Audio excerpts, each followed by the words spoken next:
ସାଙ୍ଗ ମାନେ ବର୍ତ୍ତମାନ ମୁଁ ଅଛି ଆମର ସିଂହଦ୍ୱାର ପୁରା ପାଖରେ। ତ ବର୍ତ୍ତମାନ ମୁଁ ଆପଣମାନଙ୍କୁ କିଛି ଦେଖଉଛି, ଦେଖନ୍ତୁ। ଏଇଟା ହେଲା ମନ୍ଦିର ଆମର ସିଂହଦ୍ୱାର, ଦେଖିପାରୁଥିବେ। ସେଇଠି ଆମର ଭିଡିଓଟା ଦେଖନ୍ତୁ। ତାପରେ ଦେଖନ୍ତୁ ଭିଡିଓ, ଟୋଟାଲ ଏରିଆ ଟା ଆମର ଗୋଟେ ବ୍ଲକ୍ ଅଛି, ମାନେ ଏତେ ପ୍ରକାର ଭିଡ ହେଇଛି। ଭାଇ ଟିକେ ଆଗକୁ ପଳେଇଲେ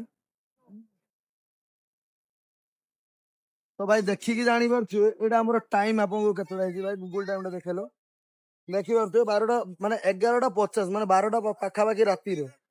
ତ ଯଦି ରାତିରେ ଏତେ ଭିଡ, ତାହେଲେ ଭାବନ୍ତୁ ଦିନରେ କେତେ ଭିଡ ହେଇଥିବ। କାହିଁକି ନା ବର୍ତ୍ତମାନ ଏବେ ରଥ ଆଗକୁ ଆସୁଛି, ଆଉ ରଥ ଏଠି ଅଲରେଡି ବନାବନି ଚାଲିଛି।